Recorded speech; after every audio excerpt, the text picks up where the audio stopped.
합니다. 이스라엘 사람들이 가장 많이 쓰는 그런 단어가 있습니다. 가정이라든지 학교라든지 회사라든지 시장이라든지 여러 곳에서 만날 때마다 하는 그런 인사가 있어요. 우리나라로 지금 뭐 안녕하십니까, 잘 됐어요, 뭐 이런 인사인데 혹 무슨 인사인지 아십니까? 샬롬. 예, 우리 박수 교사님이 자주 쓰시는 인사인데 샬롬입니다. 평안이라는 뜻이죠. 평안이라는 뜻인데 옆 사람과 한번 다시 한번 인사하겠습니다. 샬롬 한번 인사할까요? 샬롬. 예, 감사합니다. 오늘도 하나님께서 말씀 가운데 평안을 주실 줄로 믿습니다. 자, 샬롬이라고 하는 단어를 가장 많이 쓰는데 두 번째로 많이 쓰는 단어가 있습니다. 유대인들이 두 번째 많이 쓰는 단어가 있는데 그 단어가 뭐냐면 사블라누트라는 단어예요. 사블라누트.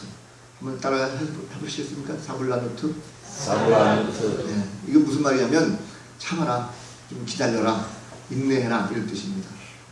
아기가 엄마에게 분유를 달라고 막 정말 되잖아요. 그럼 엄마가 아이에게 사블라누트 이렇게 말합니다. 그러면 좀 기다려, 좀 참아봐 이런 뜻이죠. 손님들이 슈퍼에서 물건 살 때 주인한테 좀 빨리 좀 달라고 하면 손님이 그런 서두르는 게 있어서 주인이 사블라누트 말합니다. 좀 기다려라, 참아라 이런 뜻이죠. 그런데 이 사블라누트라고 하는 단어를 할 때 그냥 하는 것이 아니고요. 여기에는 행동이 따라갑니다. 어떤 행동이 따라가냐면 손을 5개를 이렇게 모아가지고 자기 쪽으로 모으면서 사블라누트 이렇게 말한대요. 이게 왜 이러냐면 그 원인이 뭐냐면 지금 바쁘게 움직이는 것, 상대방이 모든 원인을 제공했지만 결국은 내가 참아야 된다는 거죠. 그래서 손가락 5개가 자기를 향하도록 이제 됩니다. 사블라누트 이렇게 말하는 거죠. 그런 얘기 있습니다. 보통 우리가 차를 타고 가다가 만약에 누가 앞질러서 큰 사고 위험성이 있는 그런 상황이 되면 우리나라는 어떻게 합니까? 바로 그냥 뒤에서 깜빡이 켜고 옆에 세워가지고 끄집어내려서 양말 전마하면서 네가 잘했니 내가 잘했니 막 이러지 않습니까? 그런데 이스라엘 사람들은 그렇지 않은 거예요. 이스라엘 사람들은 먼저 차를 옆에 딱 세우고 자신에게 사블라누트 하고 그 사람에게 찾아가서 얘기한다고 합니다. 결국 문제는 저 사람이 일으켰지만 그 사람이 나에게 문제를 피달지라도 내가 참으면 되는 거죠. 내가 참고 사블라누트, 내가 참자 하면 된다는 것입니다. 이게 사고의 발상이 전환되는 것입니다. 문제는 저 사람이지만 해결 방법은 나에게 있다는 거죠. 자, 여러분, 유대인들의 교육이라는 것이 그런 것 같아요. 보면 어떤 지식을 전달하는 것이 아니라 굉장히 좀 지혜롭게 가르치는 것을 볼 수가 있습니다. 우리의 자녀들 교육 문제, 어제 오늘 일의 문제가 아니고 지금도 역시 우리는 자녀 교육에 대해서 굉장히 신경을 많이 쓰는 걸 볼 수가 있습니다. 그래서 자녀 교육하면 굉장히 관심이 많고 거기에 굉장히 중요하게 생각합니다. 다들 자녀 교육 잘 시키고 싶으시죠? 우리 뭐 아들, 딸들 뭐 다 컸는데 뭐 하는 분도 있겠지만 손자, 손녀도 있지 않습니까? 잘 기르고 싶은 마음이 우리 가운데 있습니다. 그런데 대부분 보면 자식 교육을 성공했습니까? 잘 키웠습니까? 이렇게 물어보면 선뜻 그냥 넌 자신 있게 잘 키웠습니다. 대답하시는 분들이 그렇게 썩 많지는 않아요. 왜 그런가 보면 좀 미심쩍이 많이 있다는 거죠. 그래서 왜 그럴까? 한번 좀 생각할 필요가 있습니다. 오늘 어린이 주일인데 점점 세상은 더 각박해지고 있고 생존 경쟁이 치러지는 이런 세상이 되었습니다. 이 사회 속에서 우리 자녀들을 어떻게 해야 될까? 우리가 2학년 신앙인으로서 한번 좀 생각해 볼 수 있는 그런 시간 되어지기를 간절히 바랍니다. 탈무드에 보면 이런 얘기가 있습니다. 러시아의 한 장관이 이스라엘에 방문하는 그런 기회가 있었답니다. 그래서 자신을 환영해주고자 하는 환영 그 연설 속에서 이 러시아 장관이 그런 말을 했다고요. 제가 이 훌륭한 도시에 방문하게 돼서 얼마나 영광인지 모르겠습니다.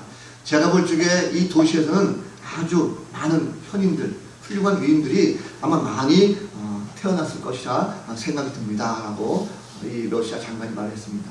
그랬더니 그 옆에 있는 하늘 앞비가 이렇게 얘기했어요. 글쎄요, 내가 알기로는 이 도시에는 애기들만 태어났는데요. 라고 얘기했다는 거예요. 자, 이 말은 무슨 말씀입니까? 훌륭한 위인이라고 하는 것은 날 때부터 훌륭하게 태어나는 것이 아니라 선천적으로 태어나는 것이 아니라 후천적으로 태어나는 거죠. 일단 태어난 족은 다 똑같지만 어떻게 그 아이를 교육시키냐에 따라 가지고 인물이 달라지는 것입니다. 그래서 우리가 이 인간답게 만드는 것, 이것은 무엇입니까? 잘 가르치는 거죠. 잘 교육을 해서 그 아이를 온전하게 세운 것, 이것이 굉장한 교육 아니겠습니까? 자, 그래서 오늘 말씀 보니까 특별히 오늘 말씀은요, 성경학자들이 부를 때에 쉐마 본문 이렇게 부릅니다. 쉐마라는 것은 들으라 이런 뜻이에요. 그래서 본문 4절 말씀 보면 이스라엘아 들으라 이렇게 시작합니다. 그런데 이스라엘 들으라 이 말씀은요, 들으라 쪽에 굉장히 강조를 하고 있는데 하나님 말씀이기 때문에 반드시 들어라. 이 쉐마 본문은 굉장히 중요한 본문으로 말하고 있습니다. 하나님 말씀 반드시 들어야 된다. 굉장히 율법적으로 중요한 것을 강조하고 있어요. 그러면 들으라 하는 것이 무엇인 것입니까? 들으라는 것은 바로 하나님 말씀을 올바르게 가르칠 수 있는 그런 방법을 들으라는 거죠. 특별히 자녀들을 가르칠 때 하나님 말씀으로 가르치는 데 있어서의 잘 가르칠 수 있도록 잘 들으라는 것을 성경 말하고 있습니다. 자, 여러분, 그런데 이스라엘 백성들은 지금까지 하나님 말씀을 안 들었습니까? 잘 들어왔죠. 왜냐하면 지금 이 말씀은요, 모세가 마지막 광야에서 마지막 설교하는 그런 장면입니다. 자, 애굽에서 그들이 나오게 될 때에 어떻게 하나님이 역사하셨는지 자녀들에게 가르치지 않았을까요? 가르쳤죠. 하나님께서 10가지 재앙을 주셔서 우리가 나올 수 있었다. 자, 홍해를 하나님이 가르쳤기 때문에 우리가 강으로 나왔다. 너희들이 목이 멀을 때 하나님께서 반석 칠해가지고 물이 나와서 그 물을 먹었다. 배고플 때 만나를 주셨고 또 고기 먹고 싶을 때 메추라기 주셨다. 우리가 그렇기 때문에 지금 하지 않았냐. 하나님은 얼마나 많이 설명했겠습니까? 뿐만 아니고 하나님 앞에 우리가 예배해야 된다. 하나님은 사랑의 하나님이시다. 정의의 하나님이시다. 그 하나님 앞에 우리가 설 때 두렵고 떨리는 마음을 가지고 하나님을 경외해야 된다. 이런 말씀을 자녀들에게 안 가르쳤습니까? 잘 가르쳤죠.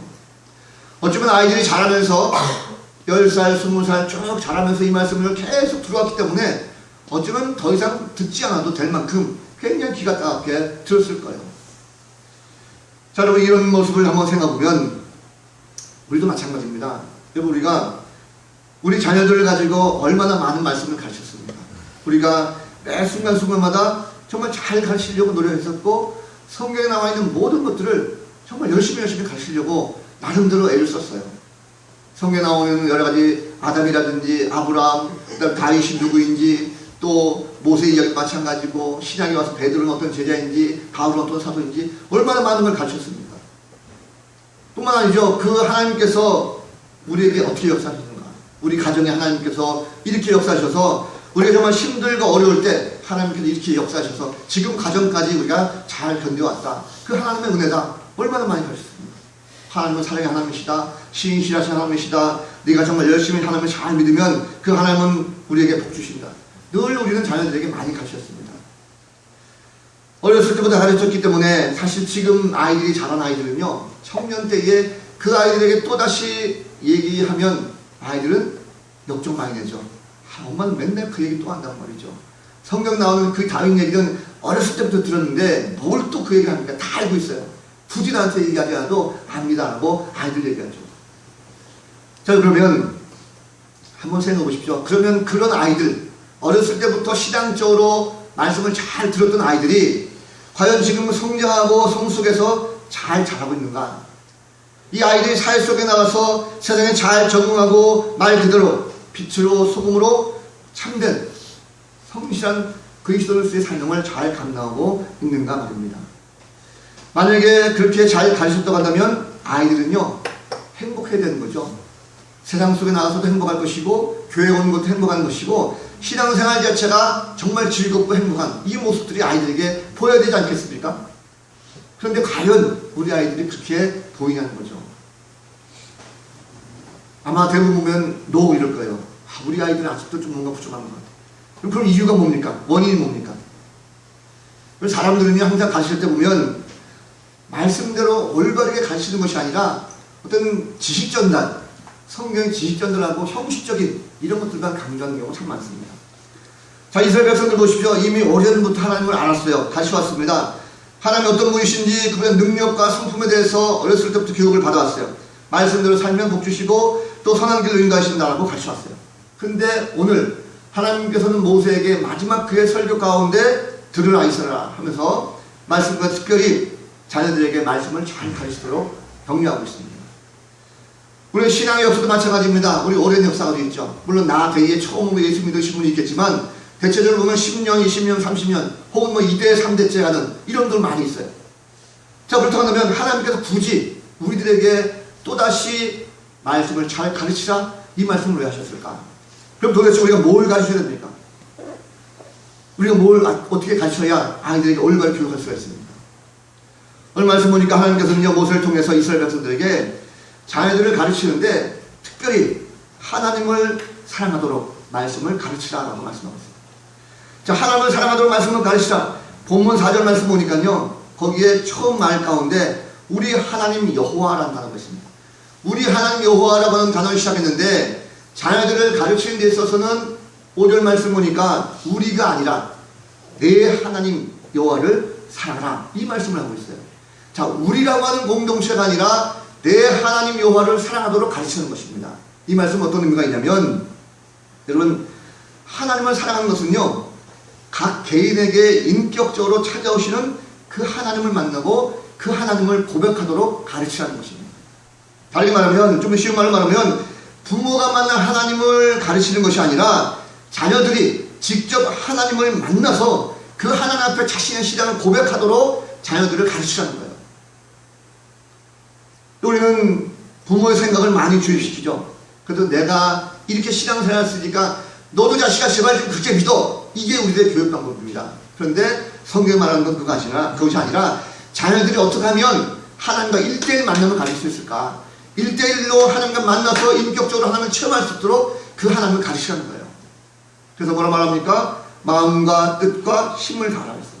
마음을 다한다는 것은요, 그 자녀들이 마음속에 하나님의 사랑 마음을 알고 하나님의 사랑을 고백하는 것, 이것이 바로 마음을 다하는 것입니다.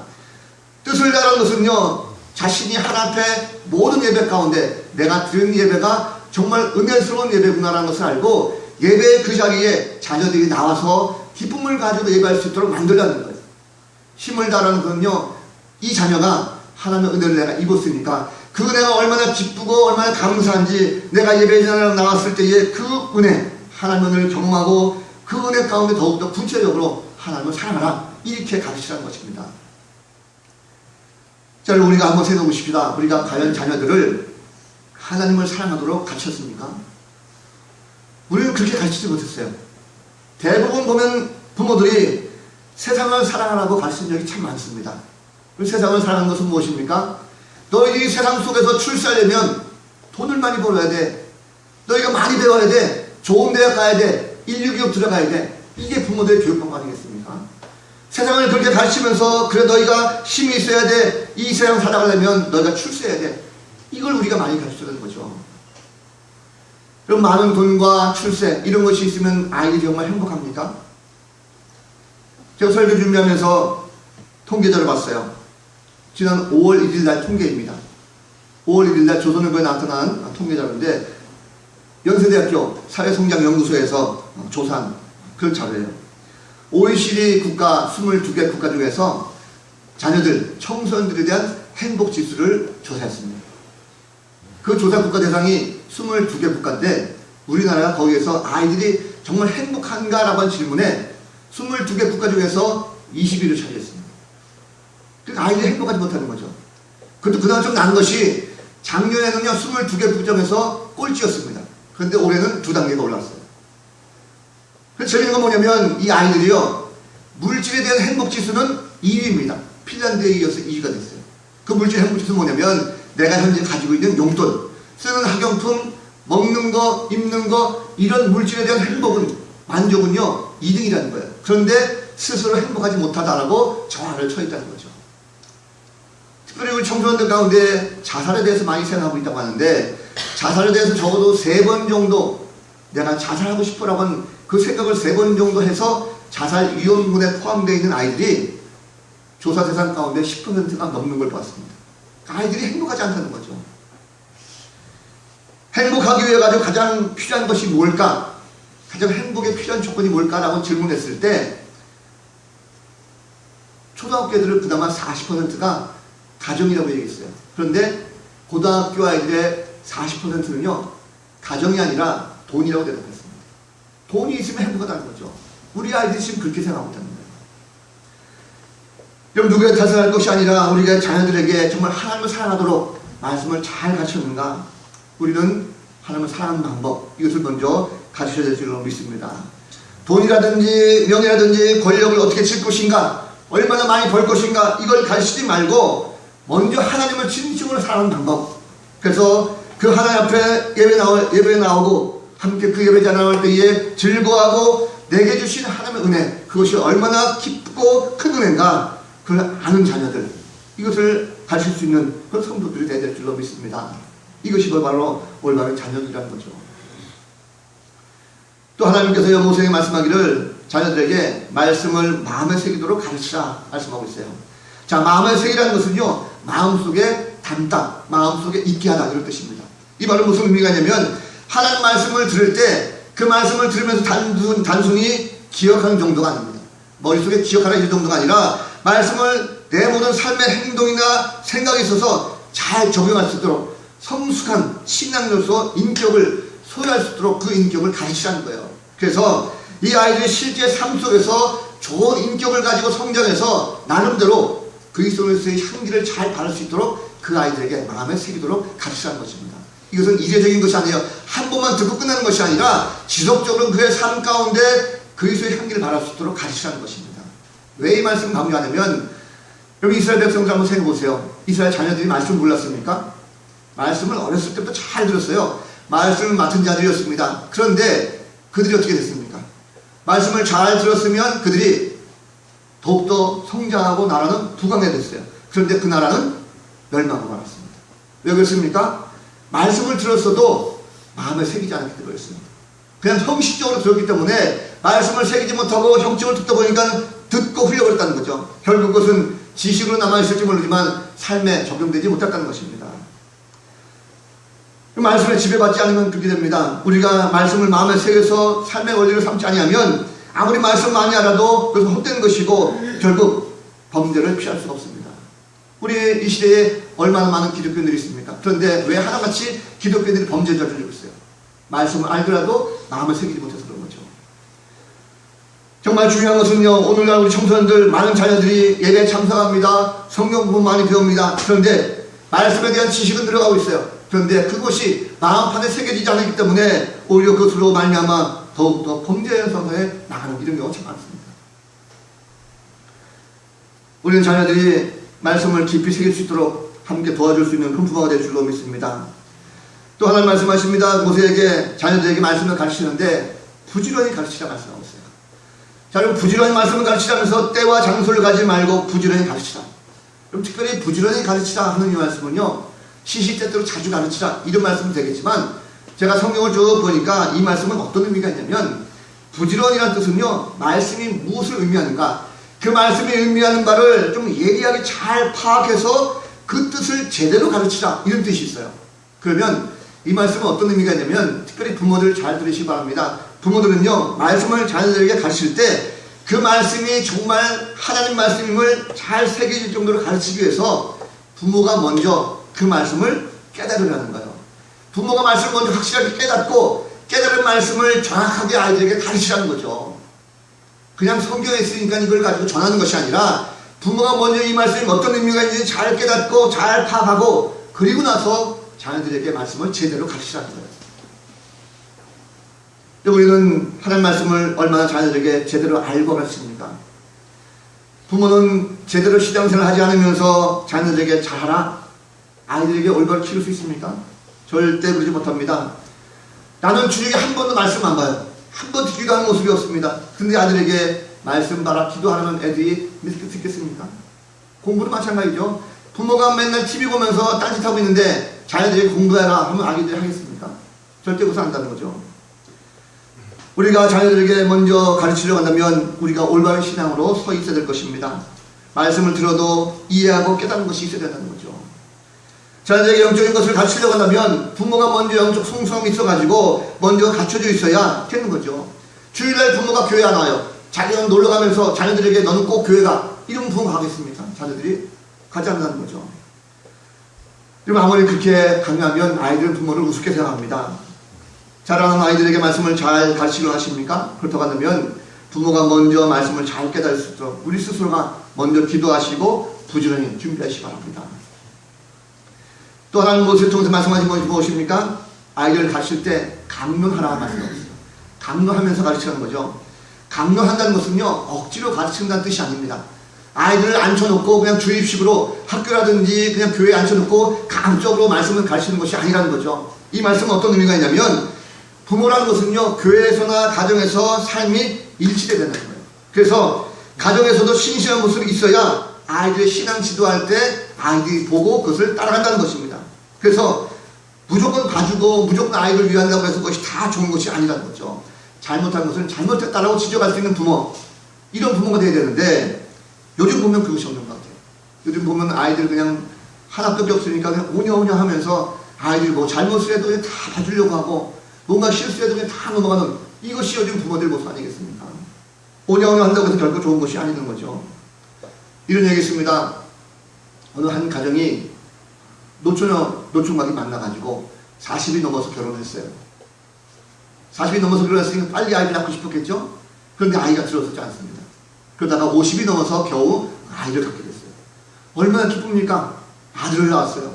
그러니까 뭐 아주 그냥 이 아이가 얼마나 이쁜지 그냥 아이가 원하는 거 다 주고 싶었어요. 아이가 점점 자랐습니다. 그래서 이제 걸어다니기 시작했고 말을 하는 이런 식이 됐어요. 어느 날 이 아빠가 이 아이에게 너무 귀여우니까 아기를 불러가지고, 얘야 엄마한테 가가지고 엄마 떼찌 한번 해, 떼찌 한번 그랬어요. 그때 이 아이가 막대기 조그만 거 들고 가서 엄마한테 떼찌 했어요. 근데 엄마가 어떻게 했습니까? 엄마가 아이고 나중에 하고 넘어졌어요.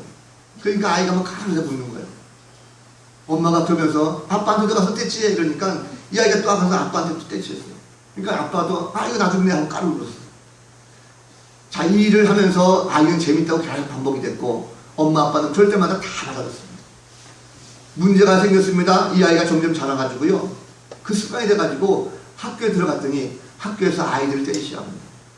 자, 아이들을 때리기 시작하니까 학교에서 문제가 돼가지고 부모를 호출했어요. 그리고 심지어 이 아이가 집에 손님들이 오면 손님들 앞에서도 폭력을 시작합니다. 그러니까 부모가 걱정되기 시작하죠.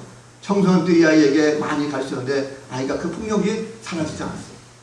청년이 되어가지고 할 수 없이 안 되겠다 싶어가지고 이 아버지가 이 아이에게 폭력은 절대 안 된다라고 하면서 절대 폭력 쓰지 마라 라고 하고, 절대 남을 때려서 안 되는 것이고 특별히 부모를 때린다는 것은 패류가 나는 짓이지 절대 그러지 마 라고 감독에 부탁했어요.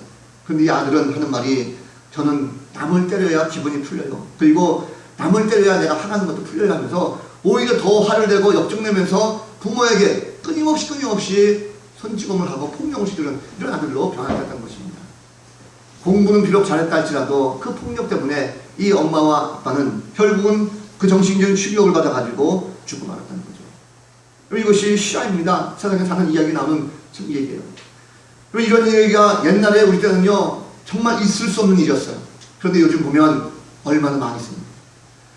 자녀들이 부모에게 폭력 시도를 둘째치고 때려서 죽이기까지 하는 이런 자녀들, 페르나들이 우리 가운데에 얼마나 많이 있습니다. 이것이 바로 오늘날 우리가 살아가는 현실이라는 거죠. 문제가 무엇입니까? 자녀들을 그냥 오냐 올바르게 키우지 못하고 다 받아주다 보니까 결국은 그 아이가 성격이 잘못 성장하는 걸 수가 있습니다. 여러분, 그럼 어떡합니까? 자녀들 교육은요, 올바른 교육은 억지로 하는 것이 아닙니다. 삶의 옳고 그름을 가르쳐야 되는 거죠. 말로만 하지 말고 우리가 일상생활 속에서 먼저 모범이 되시기 바랍니다. 그래서 자연스럽게 아이들을 말씀으로 잘 가르칠 수 있는 그런 부모가 되기를 간절히 바랍니다. 마지막으로 보니까 하나님 뭘 말씀하십니까? 말씀에 합당한 생활할 수 있도록 가르치라 말씀하고 있어요.